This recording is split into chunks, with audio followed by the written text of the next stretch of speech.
Korsel merupakan salah satu negara paling maju di Asia. Negara ini menjadi salah satu negara dengan industri film serta musik yang berkembang sangat pesat, baik dari sisi kualitas maupun kuantitas.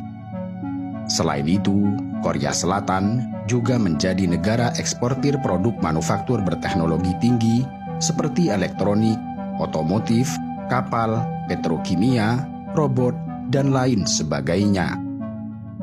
Padahal sebelum menjadi negara maju seperti saat ini, Korea Selatan pernah mengalami fase yang sangat sulit.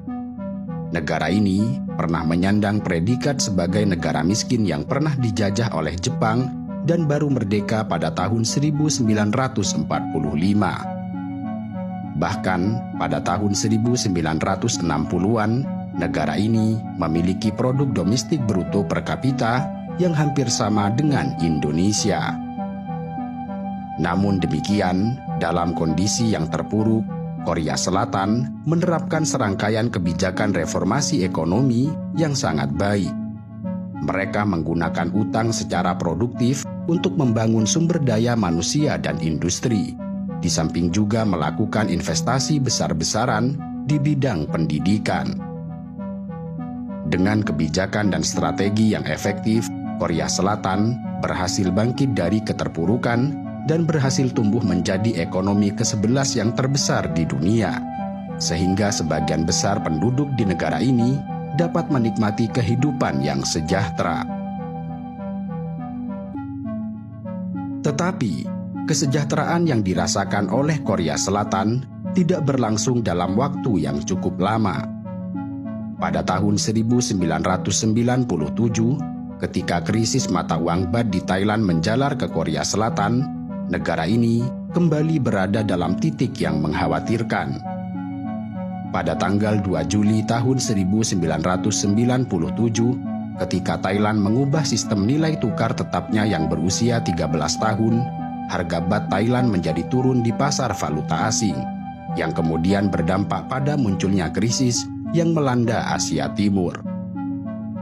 Mata uang Korea Selatan yang semula dalam kondisi yang positif menjadi turun sangat drastis, yang kemudian berakibat runtuhnya perbankan, banyaknya kredit macet, penyetopan pinjaman baru, penarikan dana oleh investor asing hingga 18 miliar dolar, serta ratusan ribu orang kehilangan pekerjaan. Dalam kondisi semacam itu, satu-satunya jalan yang dapat dilakukan oleh Korea Selatan adalah mencari bantuan dari Dana Moneter Internasional atau IMF. Sehingga pada bulan Desember tahun 1997, Korea Selatan resmi memiliki utang sebesar 58 miliar dolar atau setara 1.600 triliun rupiah untuk tahun 2023. Sebuah angka yang sangat besar dan menjadi sejarah yang tidak terlupakan oleh negara itu. Dengan dana pinjaman sebesar itu, Korea Selatan tidak lantas berada dalam kondisi yang positif. Justru dengan adanya pinjaman yang sangat besar itu, negara ini menjadi terbebani dan melahirkan krisis baru.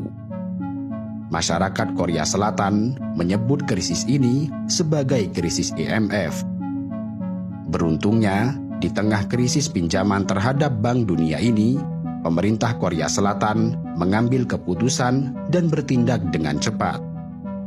Pada tanggal 5 Januari tahun 1998, pemerintah membuat rencana dan memulai kampanye pengumpulan emas nasional guna segera melunasi utang kepada IMF.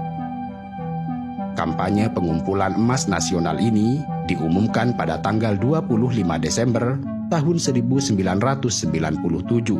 yang dipimpin oleh lembaga-lembaga keuangan, kelompok bisnis besar seperti Daewoo, Samsung, Hyundai, dan lain sebagainya. Besarnya utang ini membuat rakyat Korea Selatan tergerak untuk patungan emas secara sukarela demi membantu melunasi utang negaranya.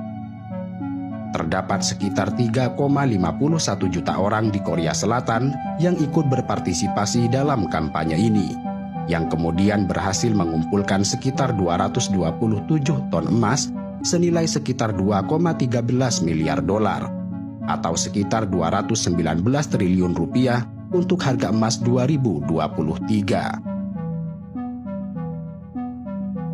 Kampanye ini menjadi episode yang tidak pernah terlupakan oleh dunia, khususnya dalam sejarah Korea Selatan, di mana sikap nasionalisme dan pengorbanan benar-benar membuat haru mata dunia.